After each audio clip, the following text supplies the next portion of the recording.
Good morning, everyone, and thank you for joining us for some more Dhamma reflections from Ajahn Pasanno here at Empty Cloud Monastery. And good morning so far to Aya Vimalanyani. Good to see you, Venerable, as well as Fred, Kumu, Kyle, Gita, Michael, and everyone else who's just viewing right now. So at this time, I'll pass things over to Ajahn for some words of Dhamma and Samadhi. Okay. Good morning, everyone.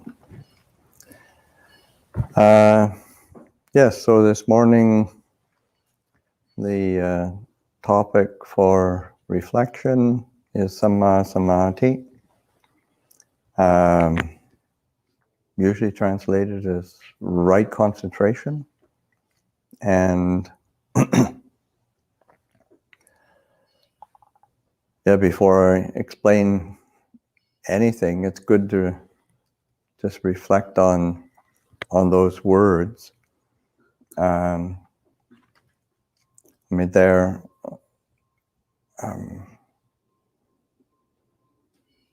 because there's all sorts of speculation as to different alternatives, but it's what we've come down with. But concentration as an English word, to me, has always implied something really tight.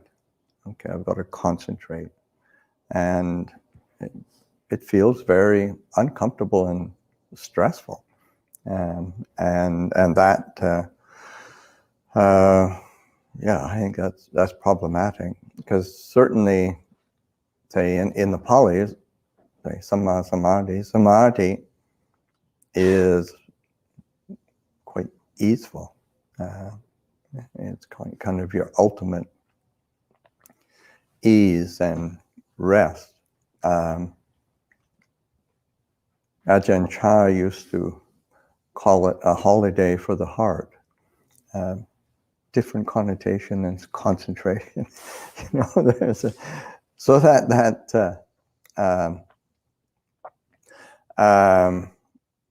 and there's settled. It is a hard word to translate in the sense of, in the English language, it's just hard to capture that. And certainly the early translators were kind of baffled as to what the heck these Buddhists were doing. It was like that, like the early translations of the say like the jhanas, like the four trances, and so, which is really not at all what we should be doing. And then also that word right in terms of samma, and again in our language it's quite kind of black and white, right and wrong, good and bad. So quite polarized in terms of how we approach concepts, and samma, or what we translate as right, is I think Ajahn Jeff points out that it's say pre-Buddhist time, it was a musical term in that, and so that when you say right, it's sort of like right in tune, or right in terms of how it harmonizes with the other factors.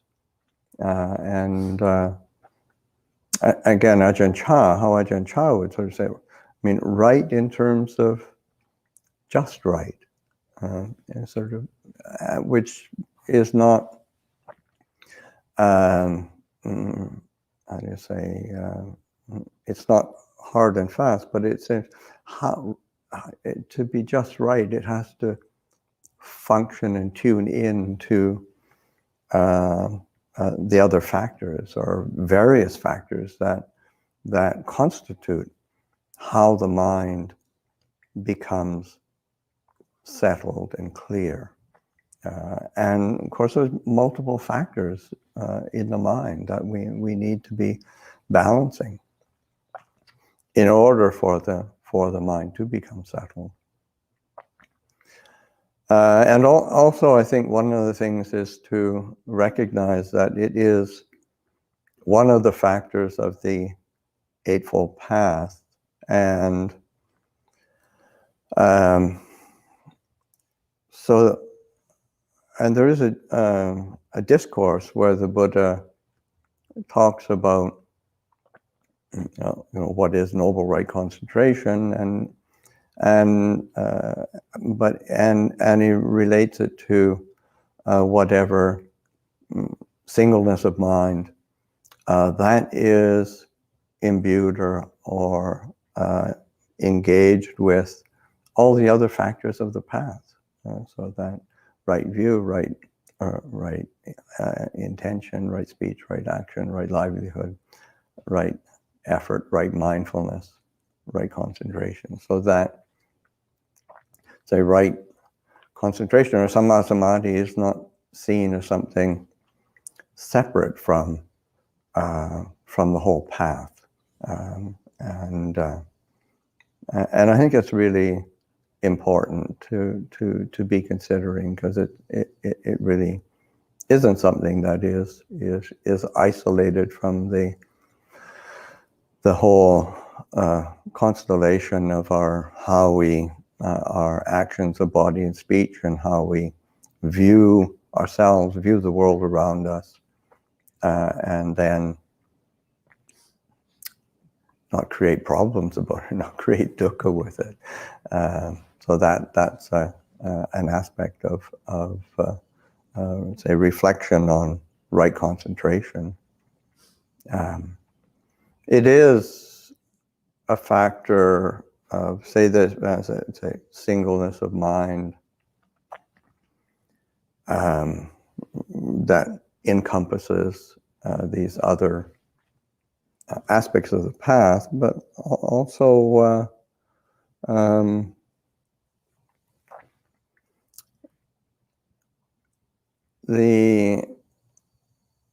thinking of the instructions of the Bhikkhuni Dhammadina, when asked what is what is concentration, and it is that, as she describes it quite aptly, it's a singleness of mind or unification of mind with the four foundations of mindfulness as its themes or as its basis, and the four right efforts as its requisites or as its kind of foundation. So it's again, this right concentration is not isolated. It's supported and is a function of these different elements of mindfulness and effort. And so when we talk about right concentration, and again with our that assumption that comes up in my mind, with concentration being something kind of tight and stressful, attending to right effort is important as a part of this concentration, because right effort is not about what we do so much or how much energy we put into an activity, and especially meditation, because that also needs to be balanced, and the defining aspect of right effort is more around the quality of the mind, the quality of the heart, so that whatever effort is for the relinquishing of unwholesome, unskillful mental states or mental qualities is right effort. And whatever effort there is for the prevention of the arising of unwholesome mental states is right effort.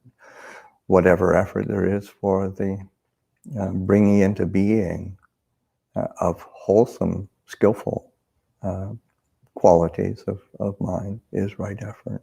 And whatever effort is there for the maintaining in being the wholesome qualities that have arisen is right effort. And it might sound a bit convoluted, but it's quite important to recognize that what one's doing is attending to the quality of the heart, quality of the mind.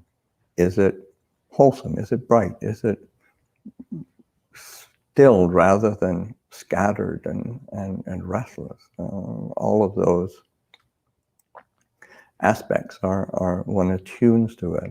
It's not say how dramatically we flail about and make some kind of effort. It's what result are we getting? How do we feel from the effort that we're putting in?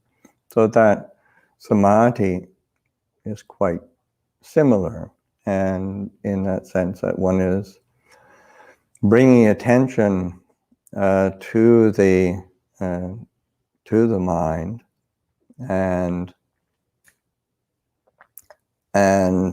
paying attention to its qualities of within itself, so that there is a sense of stepping back from in the instructions that the Buddha gives for the development of samadhi. There's a phrase that is very important, that viviceva gamehi mehi vivicha akusalehi dhammehi, so that secluded from sensuality or sense desire, secluded from unwholesome states. And so these are invariably described as the freeing the mind from the fundamental hindrances, those things that cloud the mind, sense desire, or sensual desire, kama chanta, and then ill will, aversion, sloth and torpor, kind of dullness of mind, restlessness and worry, kind of an agitation because of some kind of anxiety or fear or kind of compulsive proliferation, the mind going out, and then skeptical doubt, wavering, uncertainty.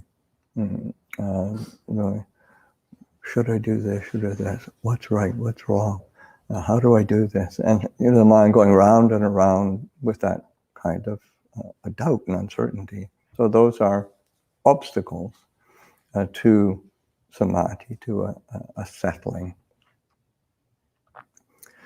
And one of the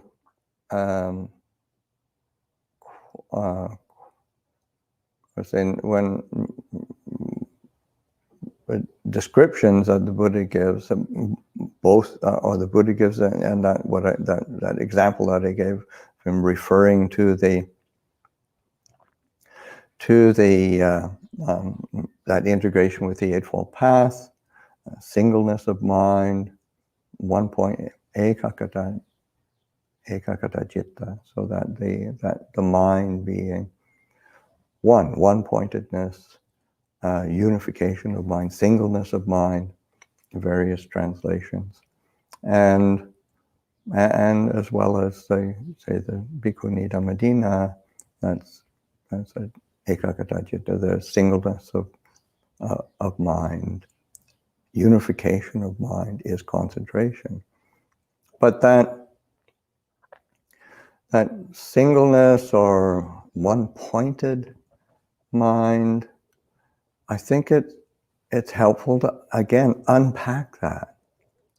What do we assume when we think, oh, I've got to make my mind unified, or I've got to make it one-pointed, I've got to come to this singleness of mind? And what kind of point are we assuming? Because again, I mean, my own, and I think probably our own tendency, or most people's tendency, is to think that, this kind of this increasingly refined point. But there is a point that includes, and there's a point that excludes. And it's a really helpful way to think in terms of, okay, settling the mind, concentrating the mind, stilling the mind. Does it need to be this tiny point that keeps trying to push this away, push that away, trying to get out of okay, I got to get away from my thinking mind, I've got to get away from these things that obstruct me, and it excludes, and it tends to be kind of aversion-based or fear-based, or desire-based as well, in the sense of, okay, I got to get this one point and then I'll be happy. So but that sense of why can't a point include as well? So that including of these different wholesome qualities, the including of a reflective quality of mind, like was something that the Buddha always keeps coming back to as a fundamental basis of our development is wise reflection, yoniso manasikara, skillful attention, wise consideration or considered attention. That is something that applies to all the development of the past. So then, including that, and recognizing that we can be directing attention to that, the mind becomes uplifted, and especially when in the context of, say, like the four right efforts. Those efforts are, say, basically for the increasing of the wholesome, the skillful, beautiful states of mind, clear states of mind, and a decreasing of the unwholesome, decreasing of the unskillful, contracted, complicated, painful states of mind. So that being able to relinquish, and that's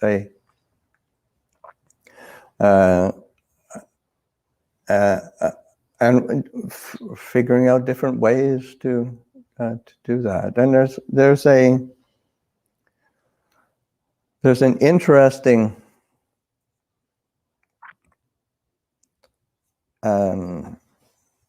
sequence of instructions that the Buddha gives in many different places, of the cultivation of the mind, cultivation of, say, of samadhi, samadhi forming a part of this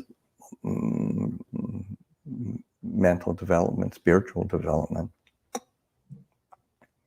And it has many, many different beginning points, in the sense of sometimes it's from, say, like from faith as a basis.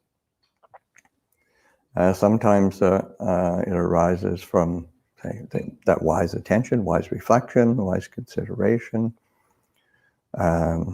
Sometimes it arises from sila, our virtue, our integrity. But these, whatever the different starting points of, of either faith or investigation or sila or whatever, there is a kind of arising of delight in the mind, pamoja, a sense of delight arising in the mind. And then it goes into a causal sequence or cause and condition. And so with these various starting points as a basis of the arising of delight, and with delight as the, say, cause and condition is the rising of joy, piti, and a sense of the heart feeling full, and the heart feeling full. And then with the presence of piti leads to the arising of pasati, which is a tranquility. There's a kind of a bodily sort of relaxing and settling as the mind and the heart becomes more settled, that sense of tranquility. And then with tranquility as the cause and conditions, arising of sukha, of happiness. And that's sort of again, happiness is a both mental and physical quality, experience of happiness. And then the Buddha, with happiness as the foundation or cause and condition, there's the arising of samadhi. And in some of the discourses, the Buddha actually stops there and emphasizes it in that the happy mind is easily concentrated, or the happy mind is easily settled.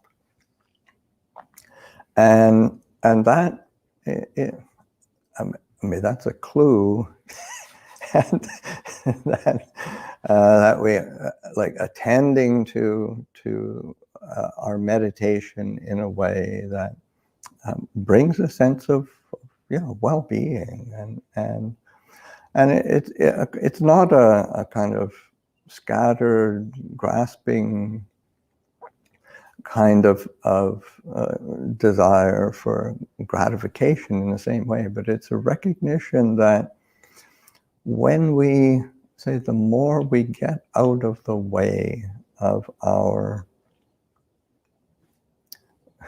complicated, convoluted minds, the happier we become, and the mind, the heart settles. And to attend to that, recognize it, be able to kind of nourish that kind of well-being. Because then the Buddha goes on to with that, say, samadhi as the basis, and there's that kind of clear seeing. And it's with the clear seeing that there is a sense of stepping back, a disenchantment with the world, dispassion, relinquishment, a sense of knowledge and vision arising. And that's a really important. It's a part of a continuum of growth that we can, so that Sammā-Samādhi plays a very important part in the practice, in the sense of learning how to be content with the mind that is still and clear. And because that's not our default option. We're always looking for something else.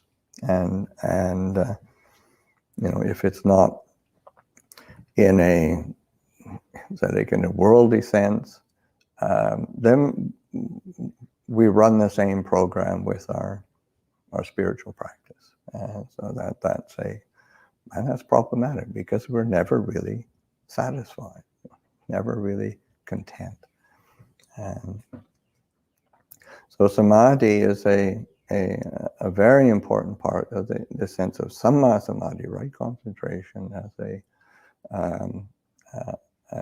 a basis for clarity. And I think that cultivation of, in our meditation, of attending to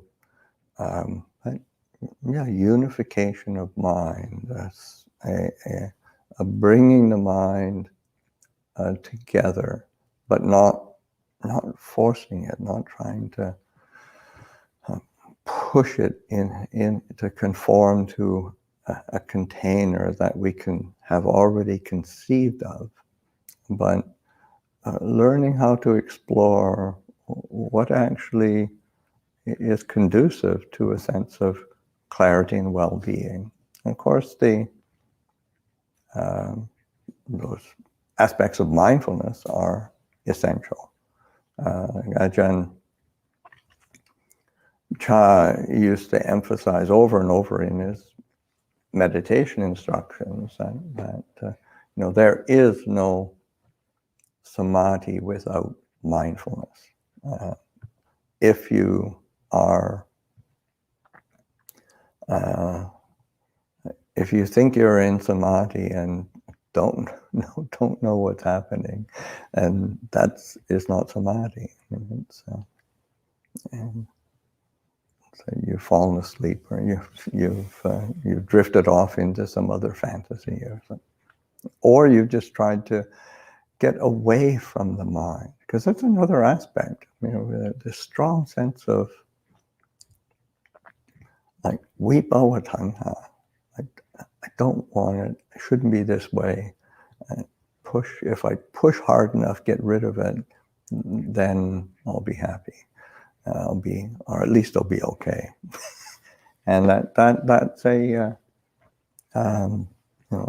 that's problematic as practitioners. Mindfulness is essential for in the cultivation, and that those four foundations of mindfulness they're giving a kind of structure and basis for because the mind, the reality, the mind is seeking for some kind of object. So given an object that helps to settle, that helps to nourish a sense of clarity and understanding of our basic human condition, because the reality is we spend most of our time chasing after objects of mind that have a very tenuous and elusive hopes of gratification and satisfaction.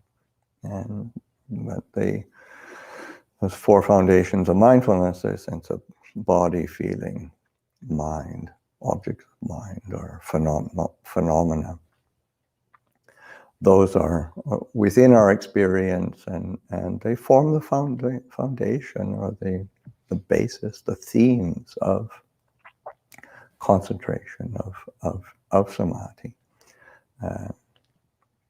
So that mindfulness practice and samadhi practice are not two different things, and they rely on each other, and to a certain degree, they're necessary adjuncts.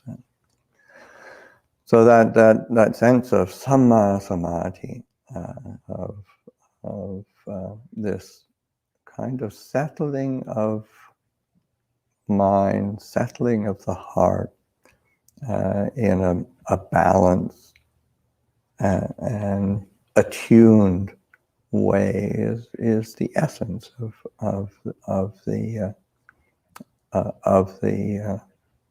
what we're doing in meditation. And sometimes it'll be more active in terms of pursuing reflection and investigation. Sometimes it'll be more active in terms of just bringing the mind back to a simple object so that it settles. But of course, the goal as well of say a reflection or an investigation is also to say provide the basis for this sense of pamoja, delight in the Dhamma, and as we contemplate, investigate the Buddha, we're not just getting more information.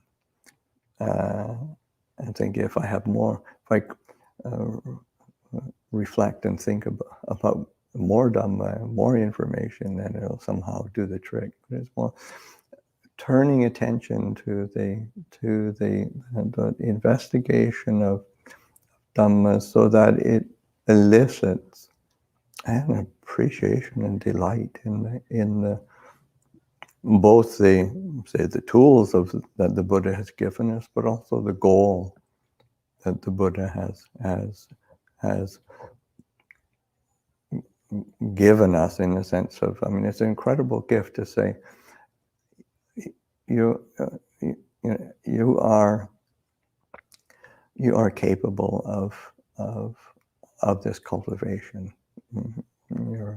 If you've been born in the world with a human body and have mental faculties, those can all be cultivated and developed and result in understanding and a taste of the Dhamma, an experience of freedom from suffering.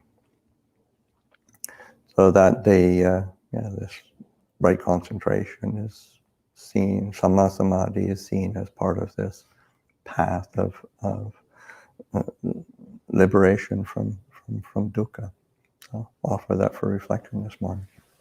Namayang Dhammakataya Sadhukarang Nanamase Sadhu, sadhu, sadhu, anumodami.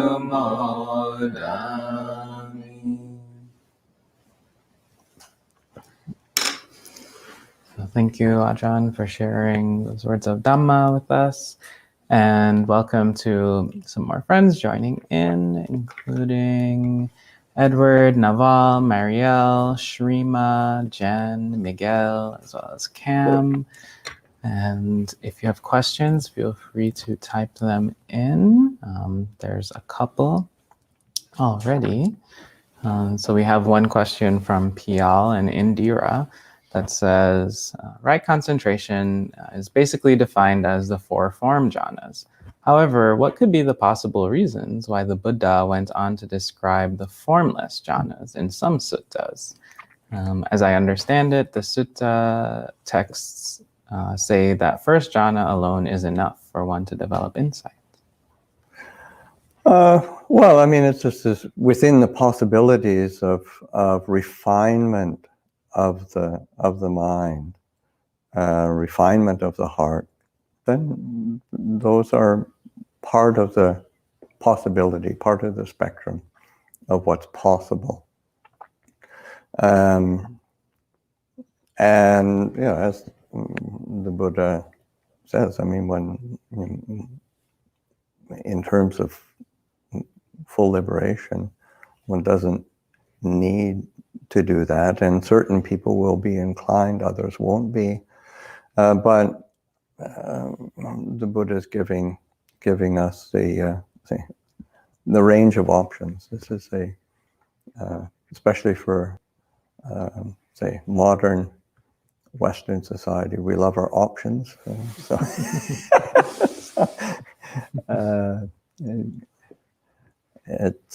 These are different options that the Buddha is giving us, the possibilities of the mind.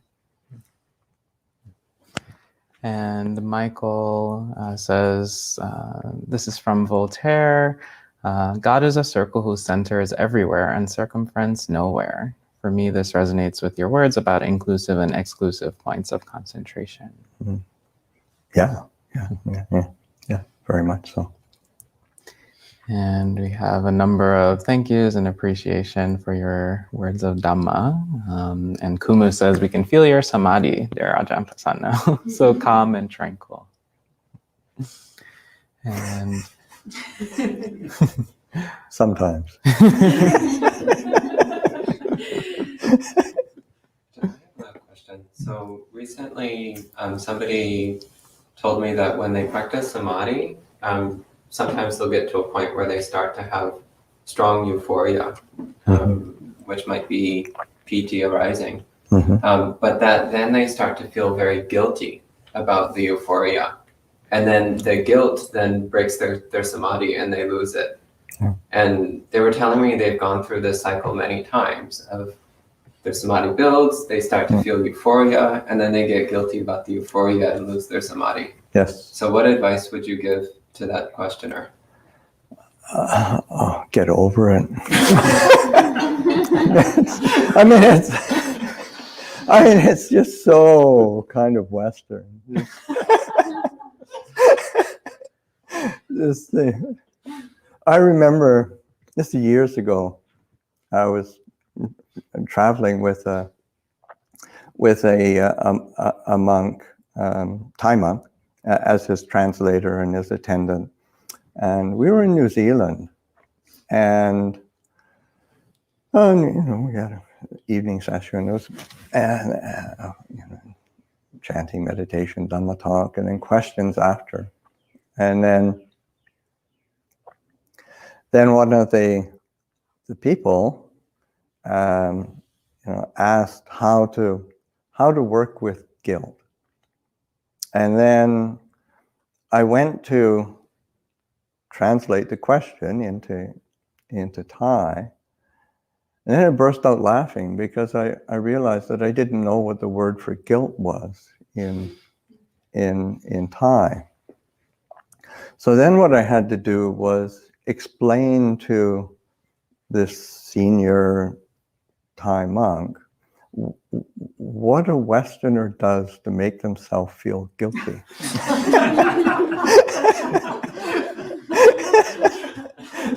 And just like that, where that's just, okay, you've got experiencing euphoria, experiencing meditation is sort of settling, and then I feel guilty. I shouldn't have, I'm not worthy of this, I shouldn't have, blah, blah, blah, blah, blah. And so he listened to that, and he had the kind of concerned look on his face. And he said, "Oh, tell them not to do that. That's suffering."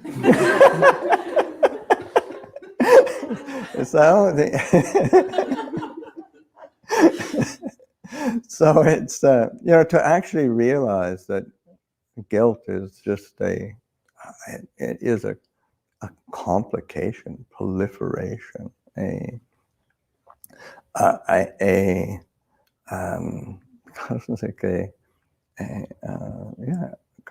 self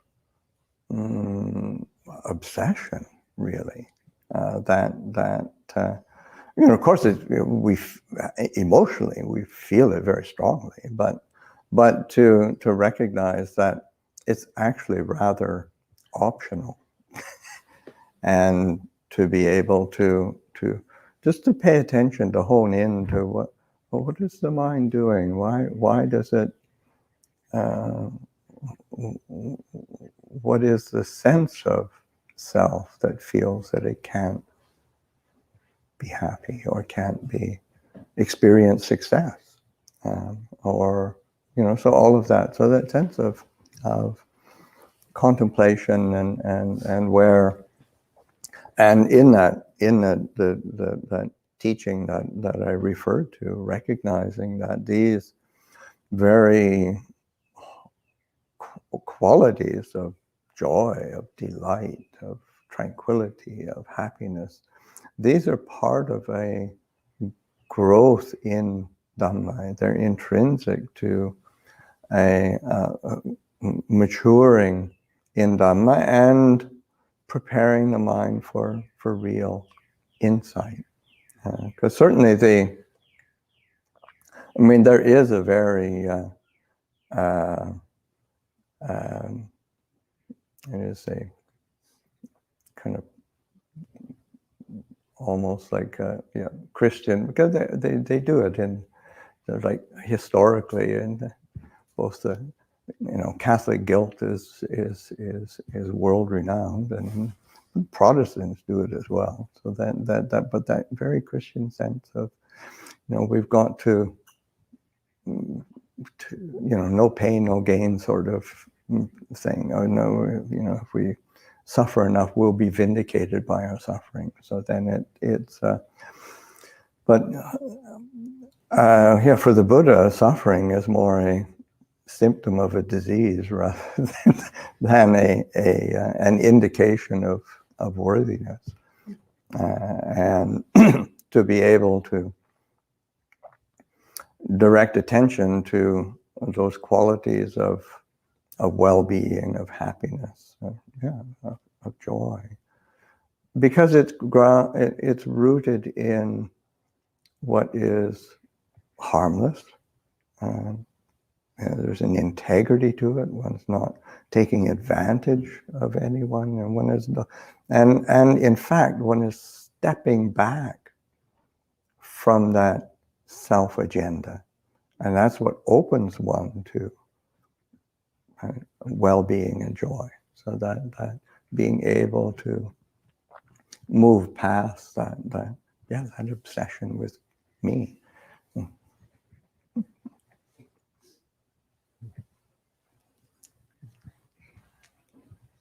Yes. I had a question about what's the best way to work with hindrance, restlessness, and anxiety.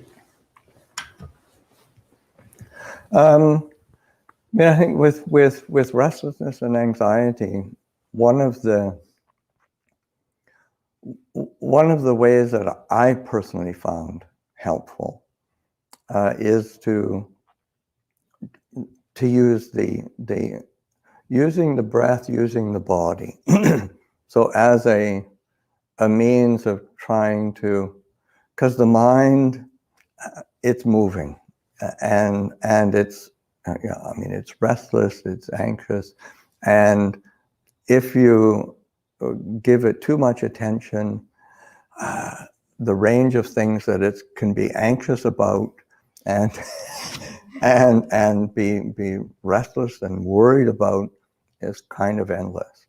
So coming back to the trying to settle into that soothing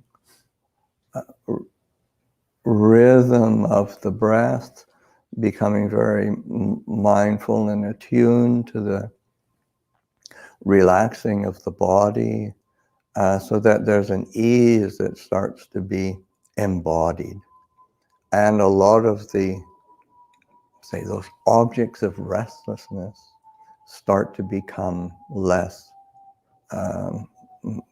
powerful or potent, and one can allow it to drop away.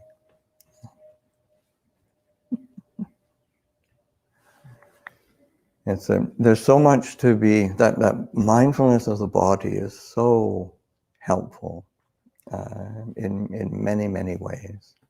And so, and certainly restlessness and worry are a great, it's a great antidote to that. Mm-hmm. We have a question online from Ishan. What advice do you have to increase time of samadhi? Well, it's just doing it. But also, I think,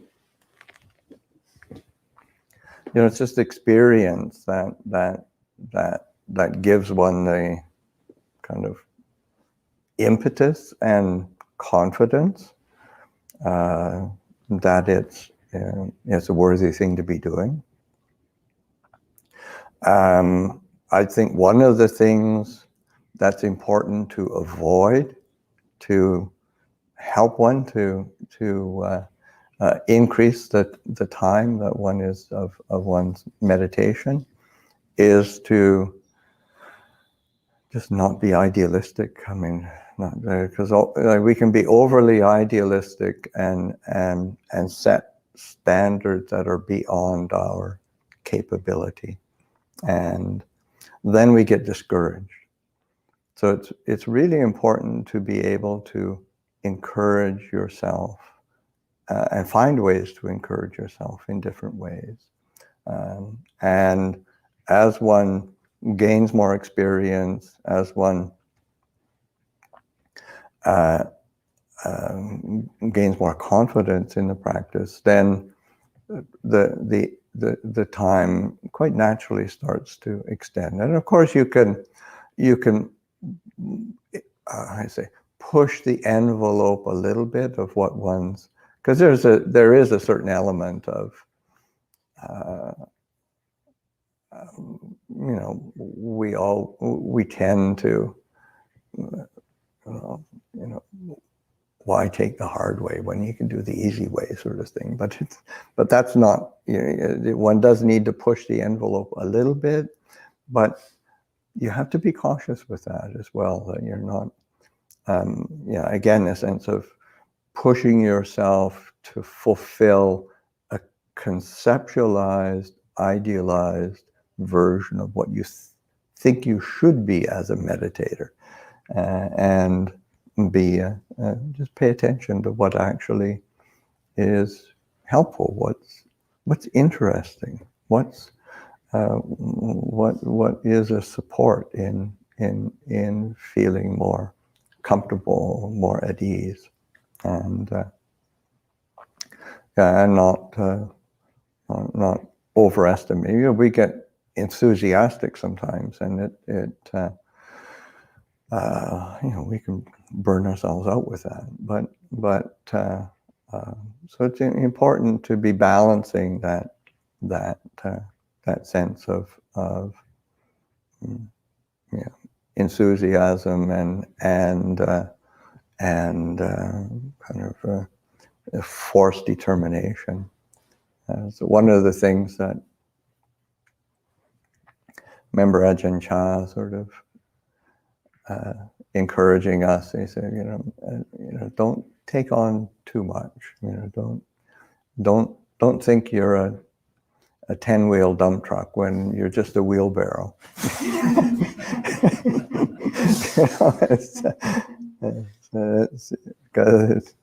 It's important to be kind of working within the realms of one's own limitations, but as you gain more experience, then those limitations expand, and the time that one spends in meditation will naturally increase, because it is enjoyable, and one needs to not be too duty bound or too idealistic, so that it ceases to be enjoyable. Another aspect is also like joining groups of meditation, or going to a meditation retreat where you're in a environment where there's more meditation going on, and so that it kind of when there's other people meditating around us, we'll tend to be able to oftentimes sit a bit longer, be a bit more diligent, and so it's a great support, because then we gain the experience of I can do this, and so then when you go back home and you keep your own practice going, you've got this, I was able to do that before, I actually enjoyed it, that was useful. So then one has that experience to draw. And Aya Vimalanyani online has a question. Dear Ajahn, in my meditation, I experience very calm states and I can focus on the meditation without distraction, but I don't feel euphoria. It seems that if I actively cultivate euphoria, the meditation is much less peaceful. Is it important to cultivate euphoria to deepen samadhi? Oh, well, actually, I mean, that's say that euphoria is a in order for the mind to really settle, it has to not be too enamored of say euphoria or that joy, excitement, that excitement of the meditation. It's uplifting, it's energizing, but it's definitely not still. It's not settled. So it's one. It's a helpful nutriment for the samadhi, but it is something that necessarily has to settle in order for stillness and clarity to establish itself. And we have a question from Piyal and Indira.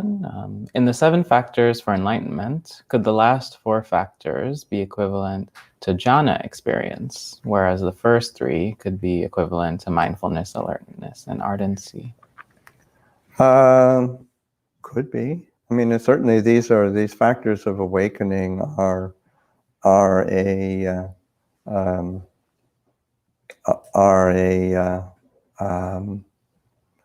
they're about the whole path, and and the Buddha approaches. He has many different approaches for the when he's teaching, and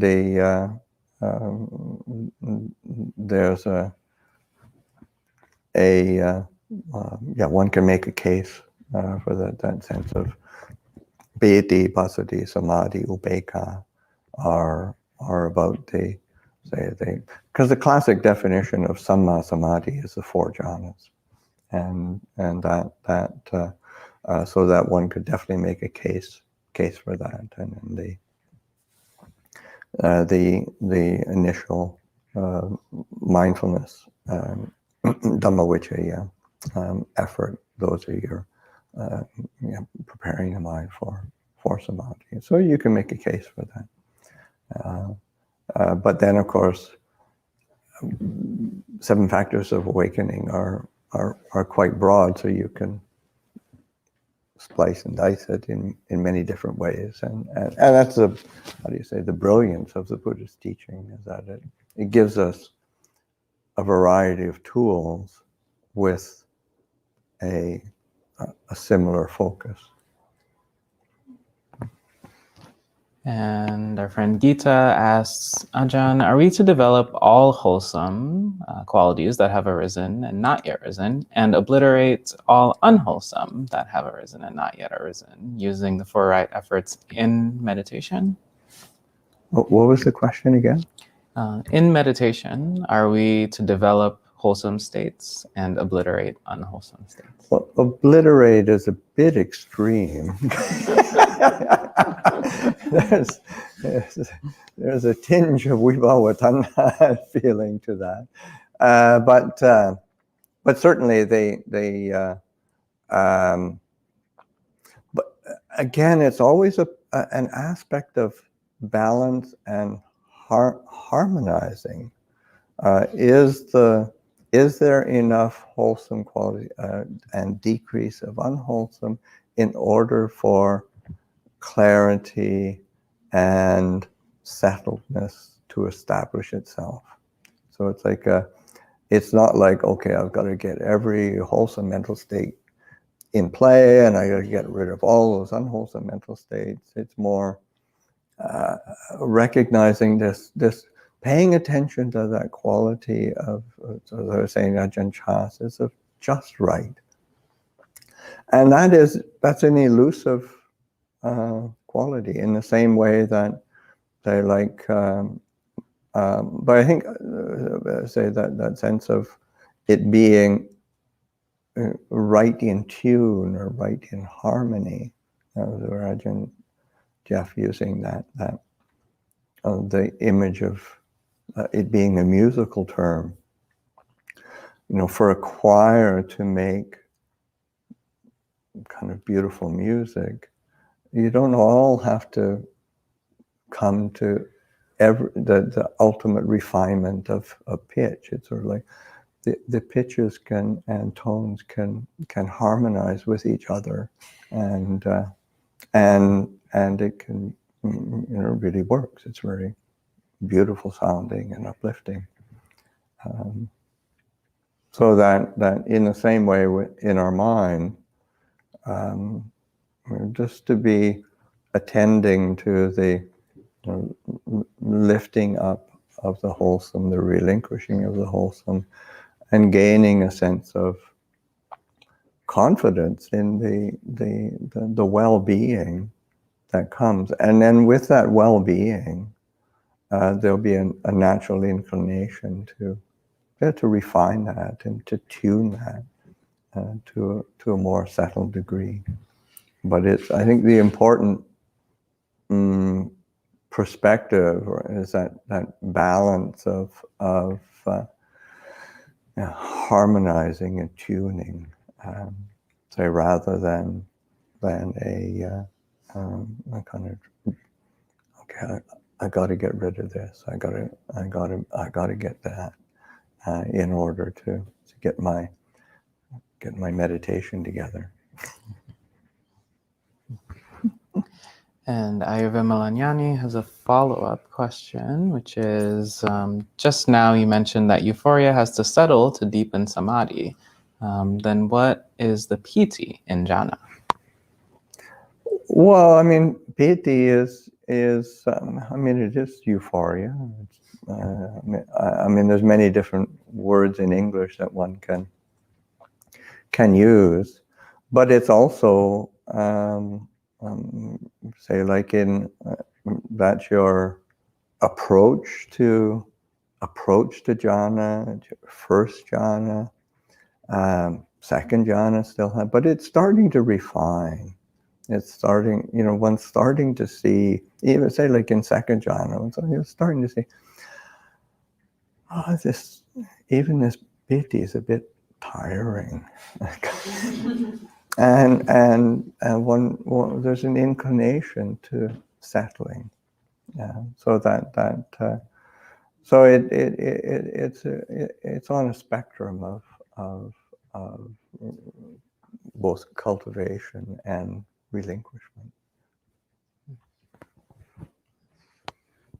If there's any other in-person questions?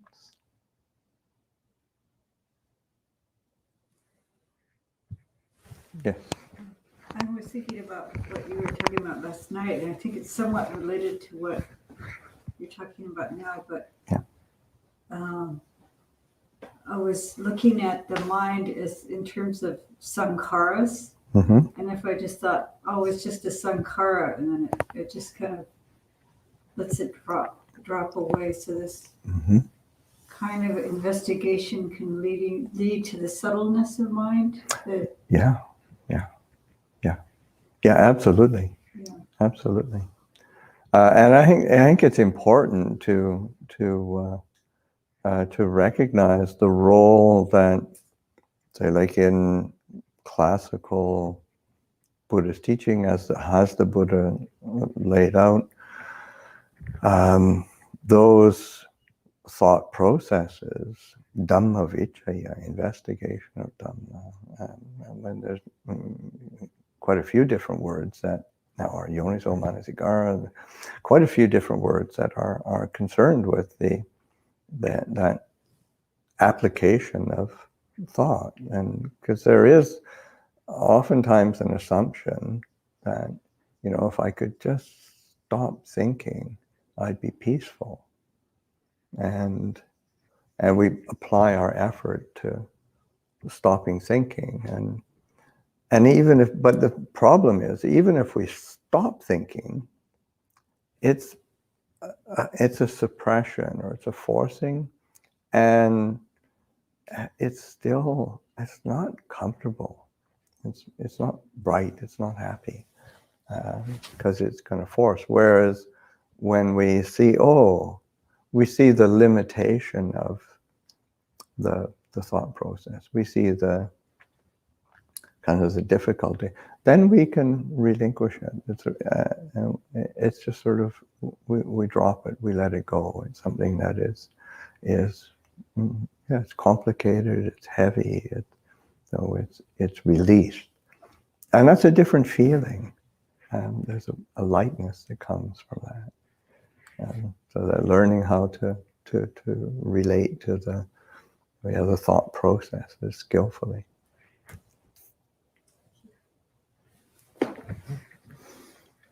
And we have another question from Pial and Indira that they meant to ask last night. So perhaps if you could share a little bit on that.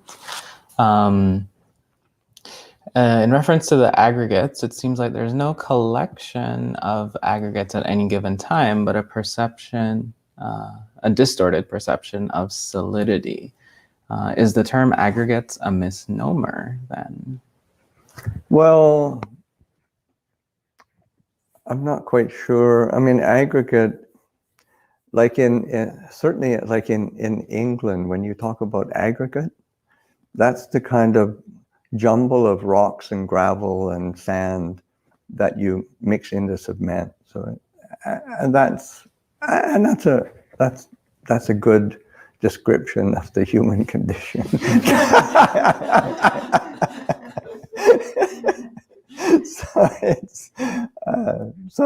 It's this jumble of form, feeling, perception, mental formations, consciousness, and so aggregate as a loose term, it's fine because I mean it's good enough. I mean it's close enough because it's not defining it too specifically, too tightly. It gets language describing the Dhamma and describing, say, our mental world starts to get problematic when we try to pin it down too tightly or too specifically. And our last question online, anyway, says from Paul, is there any benefit in sitting through pain for long periods of time? And what would be conducive and not conducive? I mean, there is benefit in terms of if one doesn't have an option, but then one has to be very careful because, again, this kind of striving, pushing. If I just push through the pain, then I'll finally be done with it.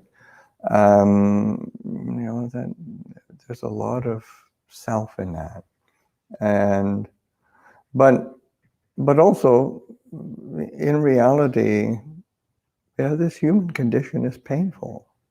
So not shrinking away from it too much, not being too fearful of pain, whether it's physical or mental, but to be willing to look at it and not be shaken by it. So that's the kind of benefit that comes from, say, sitting with pain.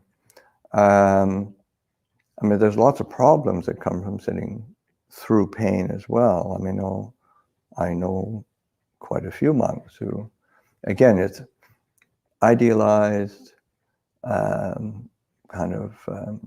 this idealized conceptual version of the accomplished meditator, and it's just got to get over this pain, and and then they've got to go to the hospital for knee operations, and some of them, it's not as if that's actually a solution.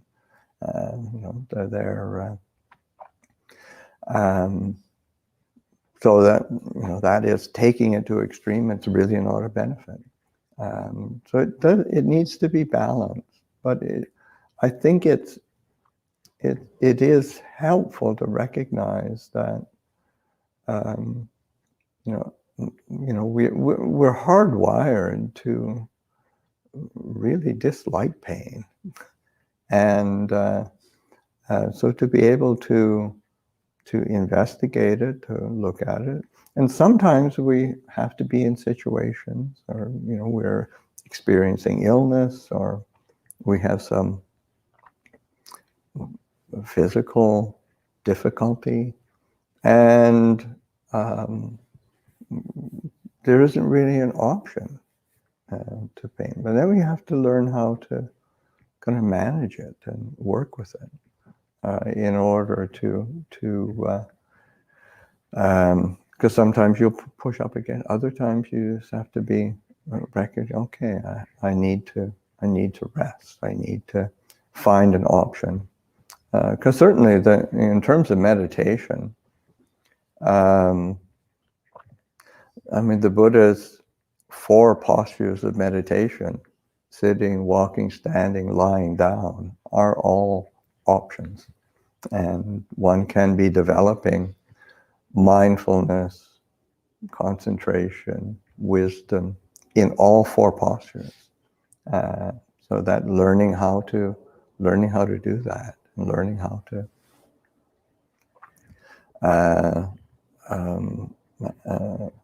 say, as opposed to, okay, the more I sit, the more I'm going to be accomplished as a meditator.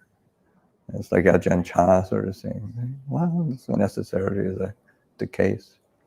I've seen lots of chickens that sit for long periods of time, and they don't ever get wise. Is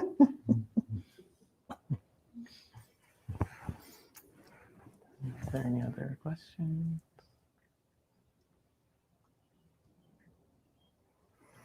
All right, so it seems like we can end for the morning. Thanks everyone for joining us.